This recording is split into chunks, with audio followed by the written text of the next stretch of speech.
નમસ્તે બેટા, 11મા ધોરણમાં આજે આપણે નવો લેસન સ્ટાર્ટ કરીએ અને એ છે એસ વિભાગ પછી એટલે કે પી વિભાગ. લેસન નંબર 11 11thમાં લેસન 11 પી વિભાગ. અચ્છા, આપણે એસ વિભાગ પૂરો કર્યો, હવે આપણે પી વિભાગ કરીએ. મેન્ડેલિફના આવર્ત કોષ્ટકમાં આપણને ખ્યાલ છે ત્યાં સુધી, બધા બાળકોને ખ્યાલ જ છે કે આ બાજુના પોર્શનની અંદર જે બે સમૂહ આવે છે, સમૂહ 1 અને સમૂહ 2, આ બે સમૂહ આવે છે કે જેની અંદર છેલ્લો ઇલેક્ટ્રોન એસ કક્ષકમાં હોય એટલે આપણે એને એસ વિભાગના તત્વો કહીએ. પછી વચ્ચેના ભાગની અંદર અહીંયા ડી વિભાગ, એટલા માટે કે આ જગ્યાએ ઇલેક્ટ્રોન ડી કક્ષકમાં હોય અને એના પછી અહીંયાથી 13 થી 18 એટલે સમૂહ નંબર 13, 14, 15, 16, 17 અને 18. હવે પહેલા બેટા તો એ સમજીએ કે અહીંયાથી સમૂહ 1 છે, આ પહેલા નંબરનો સમૂહ, આ બીજા નંબરનો સમૂહ, આ એ ગ્રુપ હોય, પહેલો અને બીજો એ ગ્રુપ હોય. પછી અહીંયાથી જે 10 આવે છે ને, વચ્ચે જે 10 આવે છે ને, આ છે એ બી ગ્રુપ છે. એટલે આમ જુઓ તો ક્રમશઃ ગણવા જાવ ને તો પહેલો, બીજો, પછી ત્રીજો, ચોથો, પાંચમો, 10 આવે, તો તેથી કરીને 10 ને 2 12 અને અહીંયા 13 આવે. હવે આ આખો ગ્રુપની દ્રષ્ટિએ વિભાગ પાડો ને તો આ એ હોય, એ કરીએ તો આ એ અને આ એ, એના પ્રમાણે કરીએ તો પહેલો, બીજો અને ત્રીજો સમૂહ થાય. અહીંયાથી આમ કરીએ તો પી વિભાગમાં 13મો સમૂહ આવે. ક્લિયર થઈ ગયું પહેલા આટલું? ઓકે. હવે 13મા સમૂહની અંદર, 14મા સમૂહમાં, 15મા સમૂહમાં, 16, 17 કે 18માં કોઈ પણમાં તમે જાઓ, સમૂહ આવે એટલે ઉપરથી નીચે જાઓ એટલે હંમેશા પરમાણુનું કદ વધે. એટલે કે આમ તમે કરો, આઈસ્ક્રીમનું કોન કરેલું હોય તો આઈસ્ક્રીમ જમીન ખાય. આ સામાન્ય વસ્તુ ટ્રીક રૂપે યાદ રાખજો. અહીંનું જે પરમાણુ છે એનું કદ નાનું હોય, એના કરતાં કદ મોટું થાય, પાછું એના કરતાં મોટું થાય, પાછું એના કરતાં મોટું થાય, પછી મોટું થતું જાય. આવર્તમાં કઈ પોઝિશન થાય? આવર્તમાં હંમેશા આ પોઝિશન થાય. આ પોઝિશન થાય એટલે કે આમ તમે કોણ કરો એટલે કોણ તમે પોતે ખાઓ છો, સમજો. તમારી સિચ્યુએશન કેવી થાય? આમ પ્રકારે થાય. એટલે પહેલો પરમાણુનું કદ કેવું હોય? મોટું હોય, પછી કેવું હોય? નાનું હોય, પછી કેવું હોય? નાનું હોય. જનરલી આવી રીતે નાનું થતું જાય, કારણ કે મુખ્ય ક્વોન્ટમ આંક એક જ રહે, જ્યારે સમૂહની અંદર મુખ્ય ક્વોન્ટમ આંક બદલતો જાય. એને પણ થોડું આપણે ડીપમાં જોઈએ. ઓકે, ચલો હવે અહીંયાથી આ અત્યારે 13મા સમૂહનું પહેલું તત્વ કોણ? તો કે બેંગન, આલુ, ગાજર, ઇન, થેલા. ફરીથી, બેંગન એટલે બોરોન, આલુ એટલે એલ્યુમિનિયમ, ગાજર એટલે ગેલિયમ, ઇન એટલે ઇન્ડિયમ અને ટીએલ એટલે કે થેલા. ઓકે, અચ્છા, અહીંયાથી આમ કરીશું, આને હું થોડું કાઢી નાખું અને અહીંથી આમ કરીએ. ચાલો અહીંથી આમ કરીશું એટલે શું થશે? આમ આવર્ત થઈ ગયો. મેં જે સ્ટફમાં તો સમજાવ્યું ને એવી રીતે આ શું થશે બેટા? આવર્ત થશે. આવર્ત એટલે અહીંયા કદ તમારું કેવું હોય? નાનું હોય, એના કરતાં મોટું, એના કરતાં મોટું, એના કરતાં મોટું, એના કરતાં મોટું, એના કરતાં મોટું, એના કરતાં અહીંયા મોટું, અહીંયા સૌથી મોટું આવે. એનો મતલબ કે મેન્ડેલિફના આવર્ત કોષ્ટકમાં વિચારો, સૌથી મોટું કદ ધરાવતો કોઈ સમૂહ હોય તો કોણ? પહેલા સમૂહનો. એટલે કે આલ્કલી ધાતુ તત્વ છે ને, એ સમૂહના તત્વનું આખા આમથી આમ જાઓ છો એનો મતલબ કે કદ તમારું શું થાય છે? ઘટતું જાય છે. તો નેચરલી છે, બટ નેચરલ છે કે આનું કદ તમારું કેવું હશે? સૌથી એ સમૂહના તત્વોનું કદ મોટું હશે. ઓકે, ક્લિયર થયું? અચ્છા, ચાલો હવે અહીંયા આપણે ઇલેક્ટ્રોન, દાખલા તરીકે લિથિયમ લખું, બેરિલિયમ લખું, પછી boron, carbon, nitrogen, oxygen, fluorine અને નિયોન, આમ જાઓ છો. ઓકે, ઇલેક્ટ્રોનના હું લખું એટલે ખ્યાલ આવશે તમને કે પી વિભાગ આપણે ભણવાનો છે, પણ થોડો પહેલા બેઝ જોઈ લઈએ બેટા. બેઝ જોઈએ. જુઓ, લિથિયમ, એનો પરમાણુ ક્રમાંક કેટલો? 3 છે. એનો ઇલેક્ટ્રોનના કેવી થાય? 1s2 2s1. ઓકે, 3 થઈ ગયા. એસની અંદર 2 અને 1sમાં 2 અને 2sમાં 1. એવી રીતે અહીંયા શું થશે? 4 હોવાને કારણે 1s2 2s2. જો હવે એસ કમ્પ્લીટ પૂરી થઈ ગઈ. એટલે થાય કેવું કે તમારું પરમાણુ કેન્દ્ર છે એની અંદર આવી રીતે કક્ષા છે અને કક્ષાની અંદર કક્ષકો હોય. અહીંયા n બરાબર કેટલો થયો 1, અહીંયા n બરાબર 2, n બરાબર 3, એટલે મુખ્ય ક્વોન્ટમ આંક હું કહું છું, બરાબર છે. પહેલાની અંદર પહેલા નંબર ઉપર s કક્ષક હોય તો પહેલો શક્તિ સ્તર અને s કક્ષક, બીજા ઉપર હોય તો બીજો શક્તિ સ્તર ત્યાં s હોય અને બીજા શક્તિ સ્તર p હોય, ત્રીજા શક્તિ સ્તર ઉપર ત્રીજા ઉપર s હોય, ત્રીજા ઉપર p હોય અને ત્રીજા ઉપર d હોય. ઓકે, આપણે કયા વિભાગના તત્વોને ભણવાના છે અત્યારે? પી વિભાગના, બરાબર. તો હવે પછી અહીંયા બેરિલિયમની ઇલેક્ટ્રોનના લખી તો પહેલા શક્તિ સ્તરની અંદર ઇલેક્ટ્રોન 2 છે 1s2, આ બેરિલિયમની સોરી લિથિયમ લખી તો 1s2 2s1 આવી ગયું, 2s1 અને 3 ઇલેક્ટ્રોન થઈ ગયા, 2 અહીંયા અને 1 અહીંયા, 3 ઇલેક્ટ્રોન થઈ ગયા. પછી 4 ઇલેક્ટ્રોન શેમાં આવે છે? બેરિલિયમમાં આવે છે. તો 1s2 અહીંયા પણ 2 ઇલેક્ટ્રોન આવે, 2s2 આની અંદર પણ 2 ઇલેક્ટ્રોન આવે. હવે ઇલેક્ટ્રોન ભરાશે તો કેમાં જશે? 2p. ખ્યાલ આવ્યો?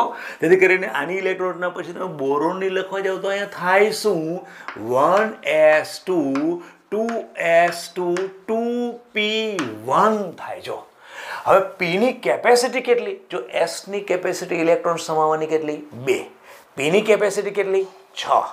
તો આમ આખી ઇલેક્ટ્રોન રચના કન્ટિન્યુ હવે તમારી પુનરાવર્તિત થતા રહેશે. એટલે આની શું આવશે? તો 1s2 પછી 2s2 2p2 2 થશે ને પીમાં, પછી અહીં કેટલા આવશે? 2p3, પછી અહીંયા આવશે 2p4, પછી અહીંયા 2p5, પછી આવશે 2p6. 2p6 એનો મતલબ કે અહીંયા તમારી બીજા શક્તિ સ્તરમાં પી કક્ષક પણ પરિપૂર્ણ થઈ ગઈ કે નહીં? હવે ઇલેક્ટ્રોન ક્યાં જાય? 3s.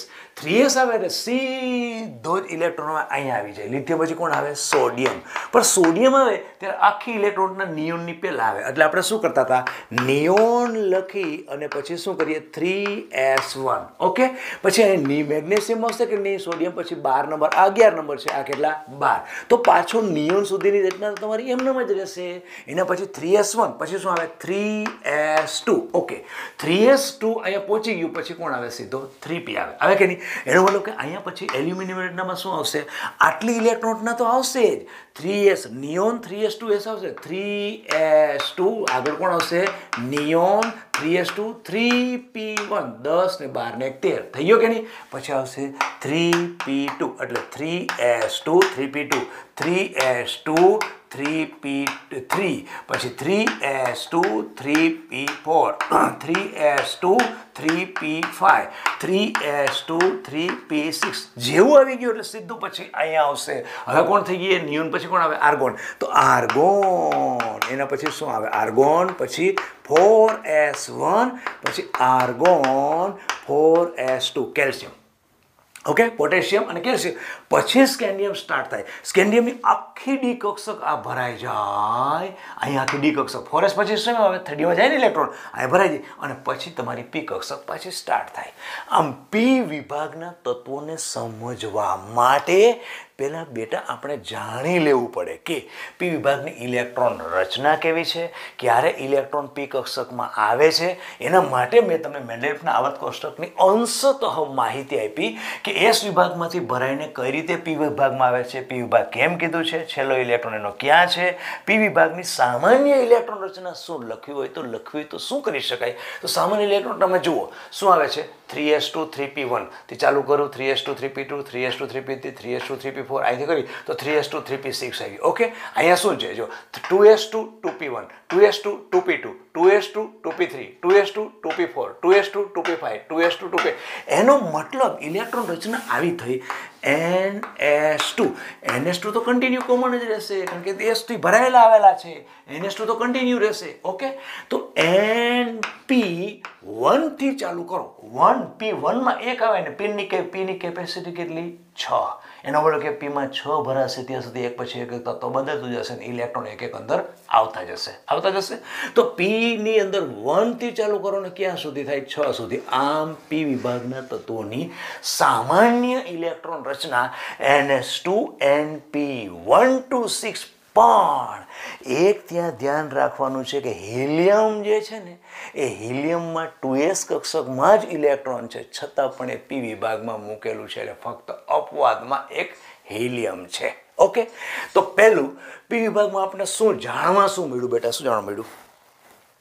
સર પી વિભાગમાં છે ને એક તો સમૂહ 13 થી 18 સુધીના તત્વો હોય. હા, રાઈટ. ઓકે. બીજું, પી વિભાગના તત્વોની ઇલેક્ટ્રોન રચનામાં પીમાં એક ઇલેક્ટ્રોન આવે ને એના પછી 6 ઇલેક્ટ્રોન પૂરા થાય એટલે પીની કેપેસિટી પૂરી. P1 થશે એટલે પહેલા સમૂહ, પી વિભાગનો પહેલો સમૂહ એટલે કે 13મા સમૂહનું તત્વનું ઇલેક્ટ્રોન. પછી P2 થાય એટલે એના પછીનો પી વિભાગનો બીજો સમૂહ એટલે 14મા સમૂહનો તત્વ થાય. બરોબર છે? એનો મતલબ કે સામાન્ય ઇલેક્ટ્રોન કેવી થાય? NS2 NP 1 2 ચાલુ કરો અને 6 સુધી થાય. એટલે બે વસ્તુ થઈ. એક તો પી વિભાગમાં 13 થી 18 સમૂહ હોય. પી વિભાગની સામાન્ય ઇલેક્ટ્રોન રચના કોણ? તો કે NS2 NP 1 2 6. આટલો ખ્યાલ આવ્યો ખરો બેટા? ક્લિયર થઈ ગયું? યસ. ઓકે. હવે કરીએ જો કે બેટા આની અંદર એક જ એવો વિભાગ છે કે જેની અંદર ધાતુ પણ છે, અધાતુ પણ છે અને અર્ધધાતુ પણ પી વિભાગમાં 3 છે. એવું સર? હા. પી વિભાગમાં જે નાના કદના છે ને, જેમ કે ઉપર સમૂહમાં કોઈ પણ માં લેશો, સમૂહમાં ઉપરના કદ હોય ને, નાનું કદ હોય ને, એ હંમેશા અધાતુ હોય. અચ્છા, નીચે જાઓ એ હંમેશા એનો અધાત્વીય ગુણ ઘટતો જાય અને ધાત્વીય ગુણ વધતો જાય. એટલે આ બાજુના પોર્શનમાં શું હોય છે? ધાતુ. સરખામણીની વાત કરું છું. અહીંયા જે ધાતુ છે એ નહીં, આની સરખામણીની વાત કરું છું. એક જ ફેમિલી છે, એક જ પરિવાર છે, એ આખો સમૂહ છે. એમાં ઉપરનો છે અધાતુ અને નીચે જાઓ એમ ધાત્વીય ગુણ શું થાય? વધતો જાય. અચ્છા, એનો મતલબ કે અધાતુમાંથી સીધો ધાતુ થાય, એના ગુણમાં સીધા તો આવે નહીં. અધાતુમાંથી નીચે જાવ ને એટલે ધાત્વીય ગુણ વધતો જાય. એનો મતલબ કે વચ્ચેના પોર્શનમાં કેવું થાય? તો કે ધાતુ જોવા મળે અને અધાતુ જોવા મળે. એનો મતલબ કે અર્ધ ધાતુના ગુણધર્મ જોવા મળે. એટલે વચ્ચેના જે પણ સમૂહના તત્વો છે ને, કોઈ પણ સમૂહમાં પી વિભાગમાં વચ્ચેના પોર્શનમાં જાવ તેમને અર્ધ ધાતુના ગુણ જોવા મળે. ઉપરનો મોસ્ટ ઓફ આખો લગભગ સંપૂર્ણ અધાતુ હોય અને નીચે એની કમ્પેરમાં ધાત્વીય ગુણ હોય. અને આમ પણ બેટા તમને ખ્યાલ આવશે જો હમણાં કહું. આ સમૂહના તત્વો છે સોડિયમ, પોટેશિયમ, લિથિયમ બધા છે. એના કદ કેવડા છે? મોટા મોટા. ઓકે. ધાતુ શું કરે? સેજ ઉર્જા આપો ને, ઇલેક્ટ્રોન છોડી દે. Na+, Li+, K+. ક્યારે? કેમ છોડે છે? કારણ કે એનું કદ ખૂબ જ મોટું હોય ને. કદ મોટું હોય એટલે ઇલેક્ટ્રોન પરમાણુ કેન્દ્રથી ખૂબ જ દૂર હોય. એટલે આમ કરો, સીધો નીકળીએ. સમજવા માટે સમજો. હવે આ જ પરમાણુમાં ઇલેક્ટ્રોન આટલો આમ કરી નાખું અને એને મારે કાઢવો હોય તો કેટલો અઘરો પડે? ઓકે. તો એ ઇલેક્ટ્રોન જલ્દી નહીં કાઢે, આ ઇલેક્ટ્રોન જલ્દી કાઢશે. જેમ પરમાણુનું કદ વધારે એમ જલ્દીથી ઇલેક્ટ્રોનને બહાર કાઢે. ધાતુના ગુણ શું? હંમેશા ઇલેક્ટ્રોન છોડી દે. સેજ ઉર્જા આપો એટલે ઇલેક્ટ્રોન કાઢે. એટલે કે રાસાયણિક ભાષામાં કહીએ તો એની આયનીકરણ એન્થાલ્પીનું મૂલ્ય ખૂબ જ નીચું હોય. એક જગ્યાએ તમે અહીંથી આમ આપો, આવો ક્લોરીન પકડો, સમજો અહીં ફ્લોરીન કે ક્લોરીન પકડો, એ ઇલેક્ટ્રોન કાઢે જ નહીં. એ તો ભિખારી માફક દે દે દે દે એ હંમેશા લેવાનું જ કરે. કારણ કે એનું કદ ખૂબ જ નાનું છે. કદ ખૂબ જ નાનું હોય, એનું અષ્ટક પૂર્ણ કરવા માટે ફરતો ઇલેક્ટ્રોન આવે ને સીધો જ પકડી લે. એના માટે ઇલેક્ટ્રોન લેવાની વૃત્તિ ધરાવે. એમાં ઇલેક્ટ્રોન કાઢવો હોય તો બહુ ઉર્જા આપવી પડે. એટલે તો નાના કદના પરમાણુની હંમેશા આયનીકરણ એન્થાલ્પીનું મૂલ્ય વધારે હોય. મોટા કદના પરમાણુની આયનીકરણ એન્થાલ્પીનું મૂલ્ય ઓછું હોય. અને આવર્ત કોષ્ટકમાં નાનું કદ ક્યાં આવે? અધાતુમાં આવે. મોટું કદ ક્યાં આવે? ધાતુમાં આવે. તેથી કરીને આ તમારા સમૂહમાં પણ જ્યાં મોટું કદ હોય ને એના ગુણ કેવા જોવા મળે? નીચી આયનીકરણ એન્થાલ્પી એટલે કે ધાત્વીય ગુણ જોવા મળે. ખ્યાલ આવ્યો? તેથી કરીને એટલે કહીએ છીએ આની કમ્પેરમાં નીચે જાવ છો એટલે શું થાય છે? કદ વધતું જાય. એનો મતલબ કે ધાત્વીય ગુણ વધતા જાય. ક્લિયર થયું? ઓકે. તો આમ આની વિદ્યુત ઋણતા વધારે હોય, આની વિદ્યુત ઋણતા ઓછી હોય. નીચે જાઓ એમ કદ વધતું જાય છે એટલે વિદ્યુત ઋણતા ઓછી. એટલે કે સંયોજકતા કક્ષકના ઇલેક્ટ્રોનનું કેન્દ્ર પ્રત્યેનું આકર્ષણ ઓછું થતું જાય. ક્લિયર થયું? ઓકે. બીજું, આની આયનીકરણ એન્થાલ્પીનું ખૂબ જ વધારે, આની આયનીકરણ એન્થાલ્પીનું મૂલ્ય નીચું હોય. ઓકે. ક્લિયર થયું? ઓકે. ચાલો હવે બીજી વસ્તુ કે આ સમૂહ છે એને, એ તત્વોને બધાને બે પ્રકારની ઓક્સિડેશન અવસ્થા હોય. બે પ્રકારની સર? હા.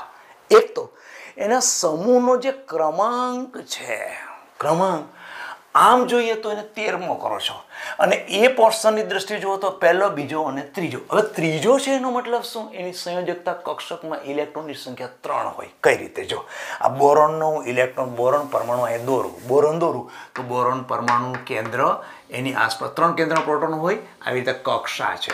આ કક્ષામાં ઇલેક્ટ્રોન છે. પેલી કક્ષક છે એમાં 1s2 2s2 2p1. તો સંયોજકતા કક્ષામાં, કક્ષા એટલે n બરાબર 2 છે. જો સંયોજકતા ઇલેક્ટ્રોન કોને કહેવાય?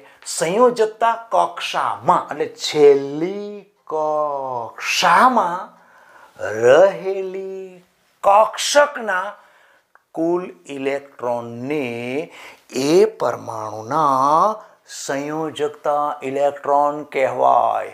શેમાં રહેલા? કક્ષામાં રહેલા. હા, કક્ષામાં કોણ હોય? કક્ષક હોય. કક્ષકમાં કોણ હોય? ઇલેક્ટ્રોન હોય.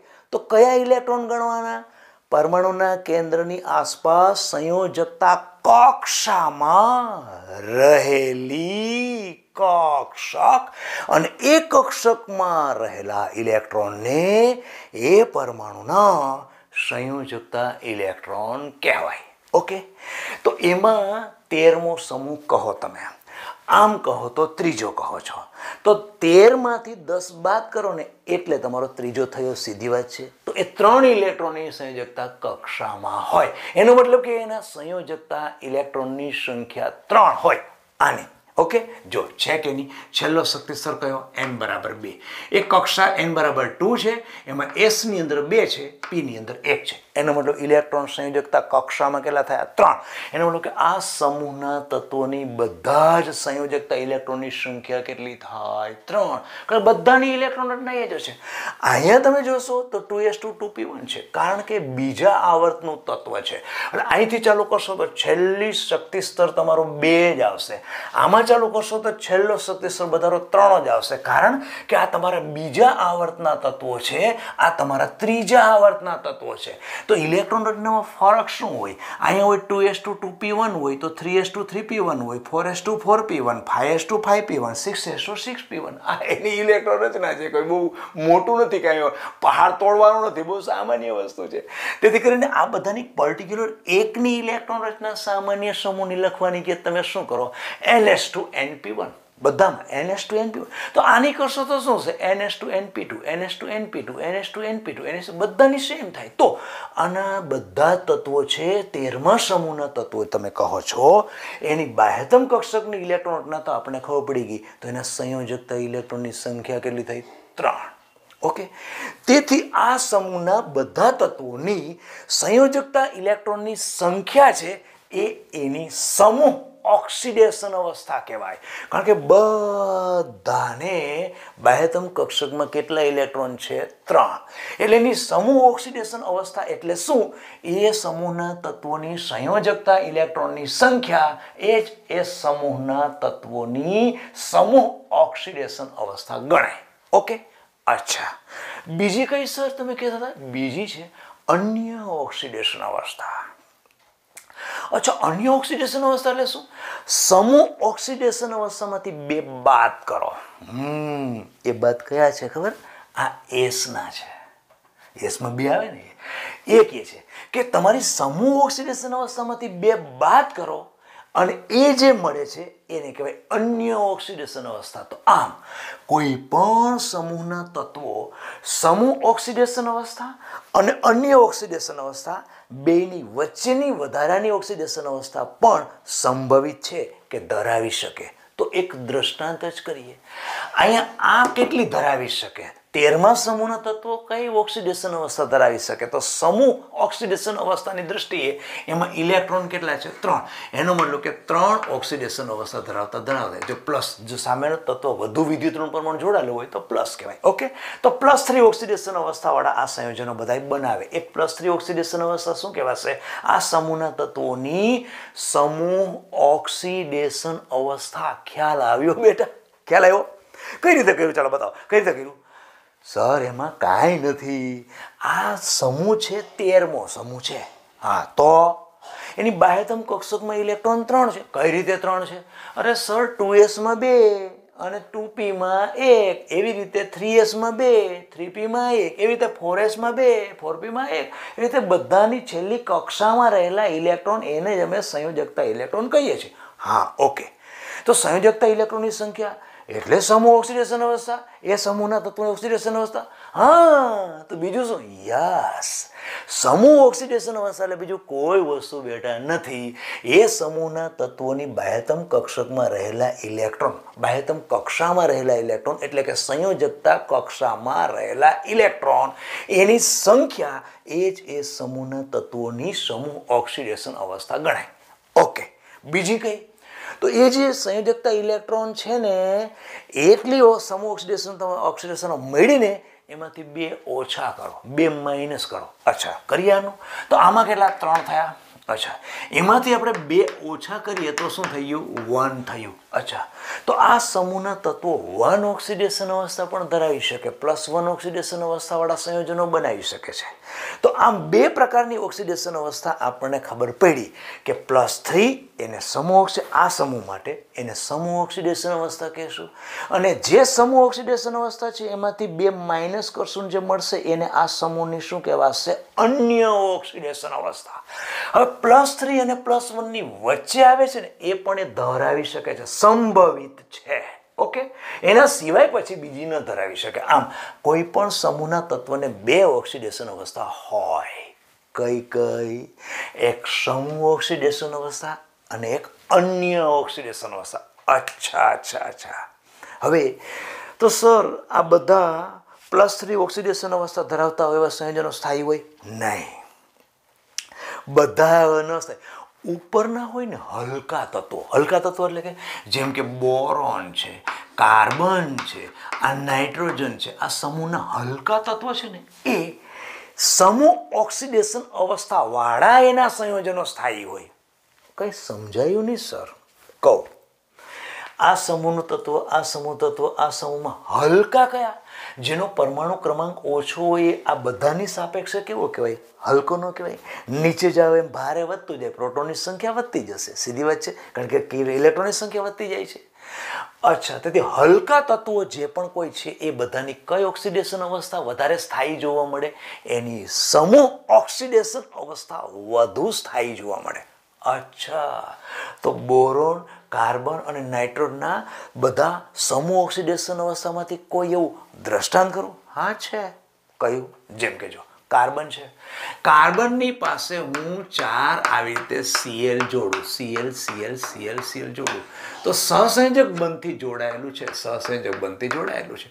આમાં બંધમાંનું ઇલેક્ટ્રોન કોણ ખેંચશે? ક્લોરીન. એટલે અંશતરુણ થશે, અહીંયા પણ અંશતરુણ થશે, ઇલેક્ટ્રોન યુગમાં આ તરફ જશે, કારણ કે એની વિદ્યુત ઋણતા ક્લોરીનની કેવી? વધારે. એટલે 4 જગ્યાએ અંશતરુણ થાય તો કાર્બન ઉપર શું થશે? +4. +4 એટલે એવું નહીં માનવાનું કે ઇલેક્ટ્રોન કાઢે છે, ખબર પડે છે? એની સાથે વધુ વિદ્યુતઋણ પરમાણુ જ્યારે સહસંયોજક બંધથી જોડાયેલું હોય ત્યારે એની બંધમાંનું ઇલેક્ટ્રોન યુગમાં વધુ વિદ્યુતઋણ પરમાણુ તરફ આકર્ષાય, એટલે વધુ વિદ્યુતઋણ પરમાણુ ઉપર પ્લસ થાય. એટલે 1 એકમ પ્લસ થાય તો પેલા ઉપર 1 એકમ, આની ઉપર માઇનસ થાય તો પેલા ઉપર પ્લસ થાય, એવી રીતે પેલા ઉપર માઇનસ થાય તો આની પર, એવી રીતે 4 જગ્યાએ માઇનસ થાય તો 4 જગ્યાએ પ્લસ થાય કે નહીં? આમ એની સહસંયોજક ઓક્સિડેશન અવસ્થા આ +4 છે. અને આ બધા તત્વો અધાત્વીય ગુણ ધરાવે. અધાત્વીય ગુણ ધરાવતા તત્વો છે એ બેટા હંમેશા સહસંયોજક બંધ જ બનાવે, એ આયનીય બંધ જનરલી બનાવે. હા, સિવાય કે એને બીજાનો ઇલેક્ટ્રોન લીધો અને પોતે ઋણાયન બન્યો પછી એ ધનાયન સાથે જોડાય તો વસ્તુ ઠીક છે, પણ આની માફક એટલે કે એસ વિભાગની માફક સહજતાથી ઇલેક્ટ્રોન ગુમાવીને ધનાયન બને એ રીતે નહીં. આને કોઈ સાથે જનરલી બંધ બનાવવાનો હોય, અધાતુ એ બંધ મોટા ભાગનો બનાવવાનો હોય તો સહસંયોજક બંધ જ બનાવે. જેમ કે તમારી પાસે Cl છે, એ મોટા ભાગે Cl અને Cl જોડાઈ જઈને Cl2 થઈ ગયો કે નહીં? હા, એને કોઈ ઇલેક્ટ્રોન આપે ને Cl- થાય તો પછી એ પોતે આયનિક ધનાયન સાથે જોડાય અને આયનીય બંધ બનાવે. પરંતુ અધાતુનો પર્ટિક્યુલર એક ગુણ છે કે અધાતુ સામાન્ય રીતે અન્ય પરમાણુ સાથે સહસંયોજક બંધથી જોડાઈ અને સ્થાયી સંયોજન બનાવે છે. તો અહીંયા આપણે અત્યારે બોરોન, કાર્બન ને આ બધા એની 4 સમૂહ, આની 3 સમૂહ ઓક્સિડેશન અવસ્થા, આની 4 સમૂહ ઓક્સિડેશન અવસ્થા. કેમ? તો કે 14મા સમૂહનું તત્વ છે. આની કેટલી થાય? 5 સમૂહ ઓક્સિડેશન અવસ્થા. કેમ? તો કે 15મા સમૂહનું તત્વ છે. એ પછી આવશે ત્યારે જોઈશું, પણ અત્યારે ખાલી એટલું યાદ રાખો કે સમૂહના તત્વો 2 પ્રકારની ઓક્સિડેશન અવસ્થા ધરાવે છે. એક છે સમૂહ ઓક્સિડેશન અવસ્થા, કે જે સમૂહના ઉપરના તત્વો છે એ તત્વો છે સામાન્ય રીતે સમૂહ ઓક્સિડેશન અવસ્થા ધરાવતા સંયોજનો બનાવે છે અને સ્થાયી હોય. જ્યારે નીચે જાઓ એમ અન્ય ઓક્સિડેશન અવસ્થા ધરાવતા તત્વો, અન્ય ઓક્સિડેશન અવસ્થા એટલે આ સમૂહના તત્વોની કેટલી આવશે? +1. એટલા માટે નીચે તરફ જાઓ એમ અન્ય ઓક્સિડેશન અવસ્થા ધરાવતા તત્વો એનું સંયોજનોનું સ્થાયિત્વ વધતી જાય. જેમ કે થેલિયમ છે, થેલિયમ આયોડાઇડ, આમાં +1 હોય, આ -1 હોય. ઓકે, આ કયું થયું? આયનીય સંયોજન થયું. કેમ? તો કે ધાત્વીય ગુણ ધરાવવાની વાત છે, ઇલેક્ટ્રોન કાઢવાની વાત છે. પી કક્ષકમાં એક ઇલેક્ટ્રોન હોય ને એ કાઢી નાખે, પ્લસ થાય ને આઈ માઇનસ સાથે જોડે. આ જનરલી નીચે તરફ આવતા તત્વો સમૂહમાં ધાત્વીય ગુણ વધે, તેથી કરીને આમાં બાહ્યતમ કક્ષકનો એક ઇલેક્ટ્રોન હોય કાઢી અને આયનીય સંયોજન બનાવે, જ્યારે પેલા સહસંયોજક સંયોજનો બનાવે. આમ પણ ધાતુ હંમેશા આયનીય બનાવે અને સહસંયોજક સંયોજનો કોણ બનાવે? અધાતુ બનાવે છે. તેથી કરીને એ તો આપણને ખબર જ છે કે સમૂહમાં ઉપરથી નીચે જઈએ એમ ધાત્વીય ગુણ શું થાય? વધતો જાય. ખ્યાલ આવી ગયો? એટલે અહીંયા ઉપરનો ભાગમાં કોણ આવે? અધાતુ આવે. પછી વચ્ચેના ભાગમાં શું આવશે? અર્ધાતુ આવશે. અને પછી શું આવશે? ધાતુ આવશે. ખ્યાલ આવ્યો? અને આ જે ધાતુ છે અને અધાતુ, સામાન્ય રીતે ધાતુ અને અધાતુ, આ બધું ક્લોરીન કોણ હોય છે? અધાતુ હોય છે. સોડિયમ કોણ છે? ધાતુ છે. તો સોડિયમ અને ક્લોરીન બંનેની વિદ્યુત ઋણતામાં કેટલો મોટો ફરક હોય. આની વિદ્યુત ઋણતા બહુ જબરજસ્ત વધારે હોય, આની વિદ્યુત ઋણતા મોટું કદ હોવાને કારણે ખૂબ જ ઓછી હોય. આ બે જ્યારે એકબીજા સાથે જોડાય ને ત્યારે આયનીય સંયોજન જ બનાવે. આયનીય સંયોજન બનાવે ત્યારે સમજી લેવાનું બંને, એક ધન આયન અને બીજો ઋણ આયન, એની વિદ્યુત ઋણતા વચ્ચે બહુ મોટો તફાવત હોય અને એવા આયનીય સંયોજનો હંમેશા વધારે સ્થાયી સંયોજનો ગણાય. ઓકે, ચાલો પાછા આપણે અહીંયા આવી જઈએ. આ તો વધારે પાછું તમને એક્સ્ટ્રા જાણવા મળ્યું કે આપણે ધાતુનો અધાતુની વાત કરીએ એટલે પાછા આવી જઈએ. સમૂહમાં ઉપરથી નીચે જતા ધાત્વીય ગુણ વધતો જાય છે. સમૂહમાં ઉપરથી જતા પરમાણુનું કદ વધતું જાય છે. સમૂહમાં ઉપર છે એ તત્વો કે જે હલકા તત્વો છે એ સમૂહની સમૂહ ઓક્સિડેશન અવસ્થા ધરાવતા સંયોજનો બનાવે છે, જ્યારે નીચે જતા અન્ય ઓક્સિડેશન અવસ્થા ધરાવતા સંયોજનો બનાવે છે. સમૂહના ઉપરના તત્વો છે સામાન્ય રીતે સહસંયોજક બંધવાળા સંયોજનો બનાવે છે. નીચે તરફ જતા છેલ્લું તત્વ છે સામાન્ય રીતે આયનીય સંયોજન બનાવે છે. આટલું પહેલા ખ્યાલ આવી ગયો પી વિભાગના બધા સમૂહમાંથી. મેં એક કોમન તમને સમૂહ બોરોનનો સમૂહ તમને ક્લિયર કર્યો. ઓકે, બીજું હવે જેવી રીતે આની અંદર લિથિયમનું સમૂહના અન્ય તત્વો કરતાં જુદું પણ હોતું ખબર છે. એવી રીતે બીજા સમૂહમાં આલ્કલાઇન અર્ધધાતુ તત્વોમાં બેરિલિયમ છે એ સમૂહનું નાનામાં નાનું બાળક હતું. એમ જેમ આનું નાનું બાળક આ હતું કુટુંબનું, એવી રીતે આનામાં નાના કુટુંબમાં આ બાળક હતું. એ જુદા પણ દર્શાવતું હતું. આની સાપેક્ષે આ જુદા પણ દર્શાવતું. એવી રીતે આ સમૂહમાં પણ પહેલા સમૂહ એટલે કે 13મા સમૂહમાં બોરોન સમૂહથી જુદું પડે, 14મા સમૂહમાં આ કાર્બન એનાથી જુદું પડે, 15મા સમૂહમાં નાઇટ્રોજન થોડું જુદું પડે. અરે પણ સર જુદું પડે પણ કોઈ દ્રષ્ટાંત આપો. કરીએ. પહેલી વસ્તુ તો એ કે આ બધા તત્વોમાં ક્યારે ડી કક્ષક ન હોય. ન હોય. ડી કક્ષકની શરૂઆત કેટલા ક્વોન્ટમ આંકથી થાય વિચાર કરો. જુઓ, ડી કક્ષક આપણે દોરેલો છે. આ પહેલા શક્તિસ્તરમાં 1D હોય કોઈ દિવસ? ન હોય. બીજામાં 2 હોય S, 2P હોય, 2D ન હોય. ન હોય ને. તો એનો કે ત્રીજામાં? હા, ત્રીજામાં ડી હોય. અચ્છા, તો જુઓ આ કયા આવર્તનું તત્વ છે? તો કે બીજો. તો બીજા આવર્તના તત્વની ઇલેક્ટ્રોનના અહીંયાથી ત્યાં સુધી કોઈ પણ નહીં લખો ને, ડી કક્ષક હોય જ નહીં. હા, વસ્તુ સાચી હો સર, ડી કક્ષક ન હોય. આમાં શું થાય? તો તમે એમ કહેશો સર આમાંય ક્યાં છે? આમાંય ક્યાં છે? આ એસ છે, અહીંયા એસ છે, અહીંયા પી છે. અરે ત્રીજા શક્તિ સ્તરમાં તમારી પડેલી પી કક્ષક કે એસ કક્ષક છે, તો ત્રીજા કક્ષકમાં ડી કક્ષક ખાલી તો પડી હોય ને. એ વિસ્તાર તો એ વાપરી શકે ને, ખ્યાલ આવે છે? આમાં શું થાય, લિથિયમ તમે કરો તો લિથિયમ કે આમાં આ બધા તત્વો પહેલો શક્તિ સ્તર ને બીજો અહીંયા સુધી જ વાપરી શકે, કારણ કે એનો છેલ્લો ઇલેક્ટ્રોન ક્યાં છે? બીજા શક્તિ સ્તરમાં. આમાં શું થાય કે આ જે પરમાણુ કેન્દ્ર હું સોડિયમનું કરું એના પછી પહેલો શક્તિ સ્તર, પછી બીજો શક્તિ સ્તર અને ત્રીજો શક્તિ સ્તર. જો આ ત્રીજો છે, બરોબર છે? તો ત્રીજાની અંદર ભલે ને 3s છે, 3p આ જગ્યાએ ખાલી હશે, એના પછી 3d પણ શું હશે? આ બેમાં શું હશે? ખાલી હશે. પહેલી બાજુ જશો તો શું 3p માં ભરાય છે, પણ 3d ખાલી હશે ને. એટલે આ બધા તત્વો છે એની અંદર 3d હશે. પછી આ તત્વો કરો પછી તો d કન્ટિન્યુ થઈ ગયો. આની અંદર પણ કરશો તો એમાં પણ d બધામાં હશે. આમ પહેલું તત્વ છે એની અંદર d કક્ષક આવેલી હોતી નથી. ક્લિયર? એટલા માટે તો બોરોન છે એ વધુ ને વધુ, બોરોનની સંયોજકતા ફક્ત કેટલી? બોરોન Bf4-1 આટલું જ બનાવી શકે. કારણ કે એવા 3 ઇલેક્ટ્રોન છે, એસના 2 અને પીનો 1. એટલે એસના 2 માંથી 1 ઇલેક્ટ્રોન પીની અંદર નાખી દે એટલે થાય કેવું? આ બોરોનની ઇલેક્ટ્રોન ના હું લખું છું boron 5, 1s2 2s2 2p x 2p y 2pz. તો અહીંયા 1 છે, આ 1 ઇલેક્ટ્રોન કાઢી અને અહીં નાખી દે, 3 થઈ ગયા. અને વધારાની એક કક્ષક ખાલી છે, ત્યાં અન્ય ઘટક પોતાના ઇલેક્ટ્રોન યુગ્મ લઈને આવી શકે. તો વધુ જોડાય કેટલા? 4 જ જોડાઈ શકે કે નહીં? તેથી કરીને એક ઇલેક્ટ્રોન લઈને આવ્યો ને -1 હોય એટલા માટે આપણે શું કરીએ છીએ? -1 કરીએ છીએ. પરંતુ એલ્યુમિનિયમ છે, એલ્યુમિનિયમ કેવો છે? એના પછીનું તત્વ છે એની અંદર ત્રીજો શક્તિ સ્તર છે.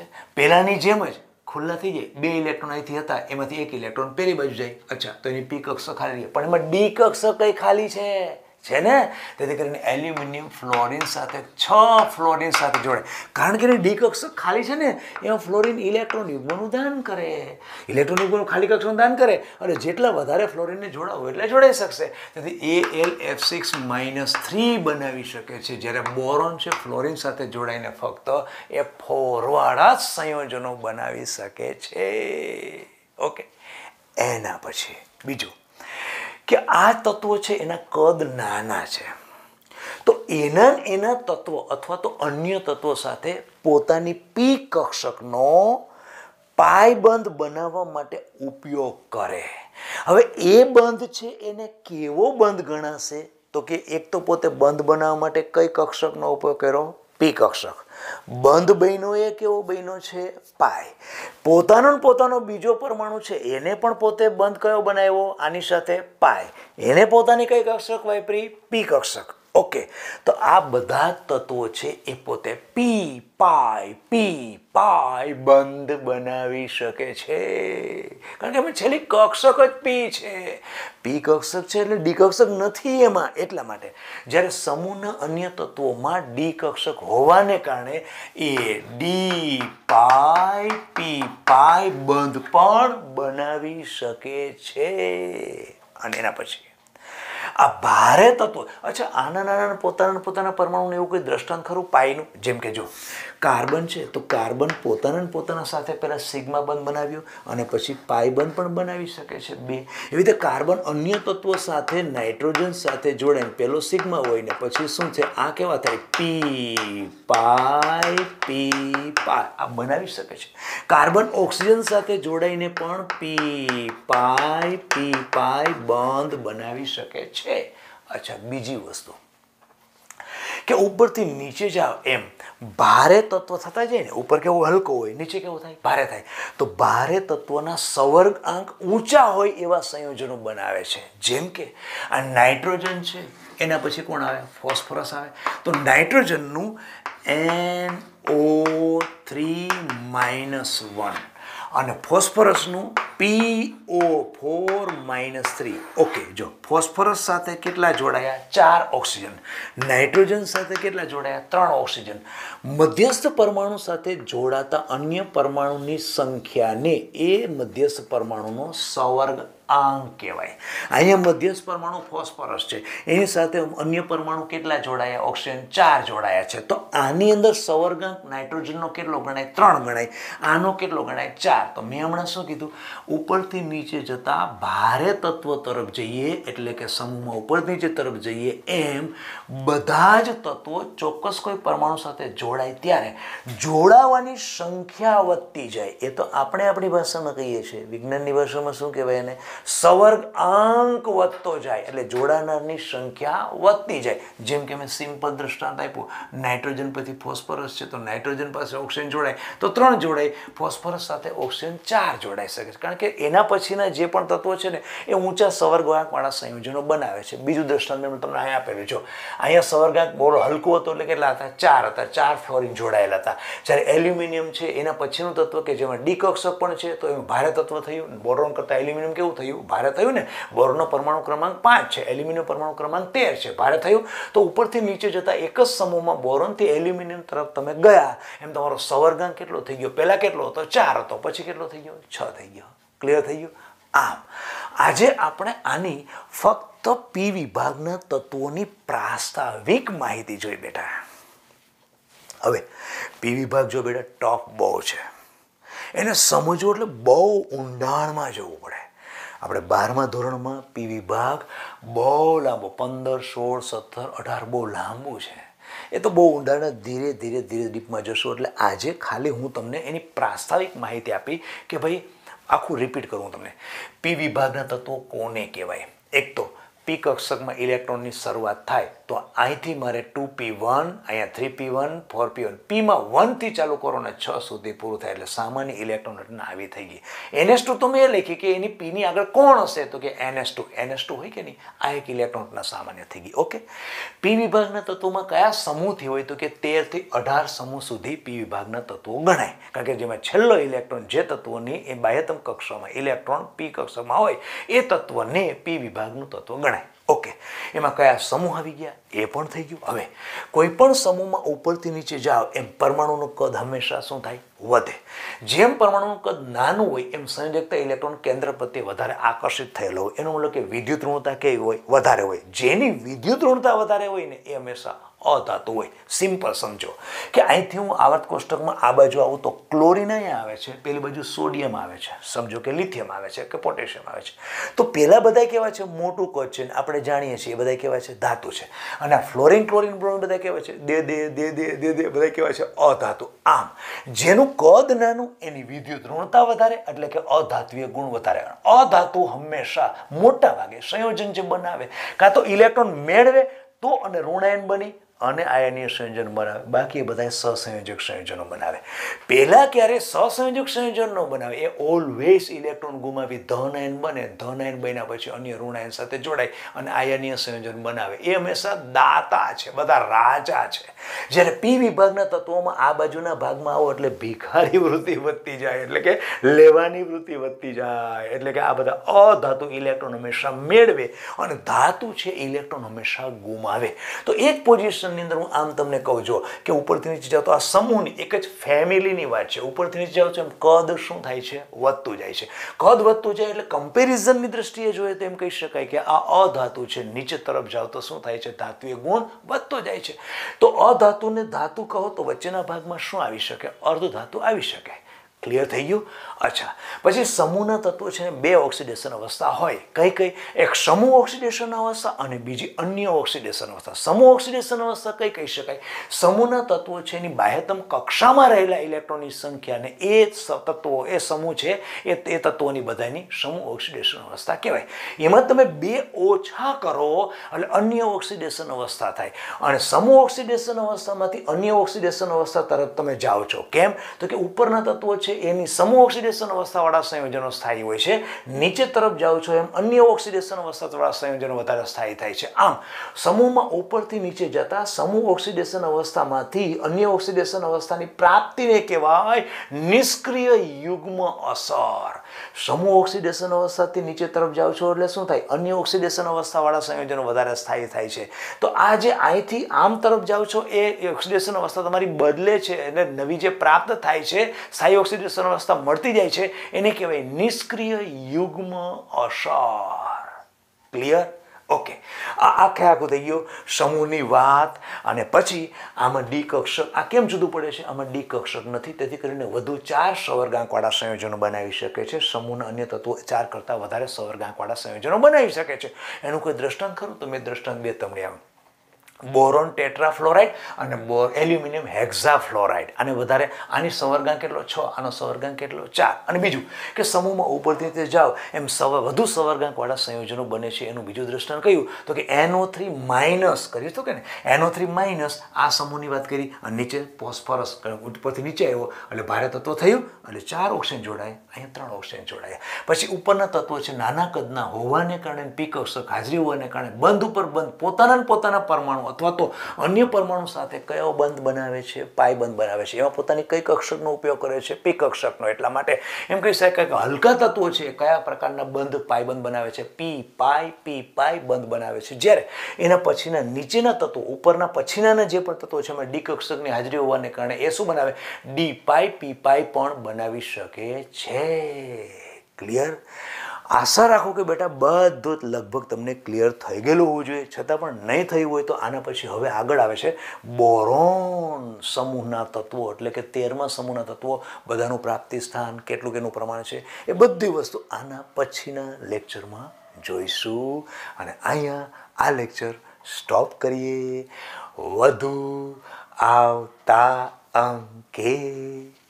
નમસ્તે.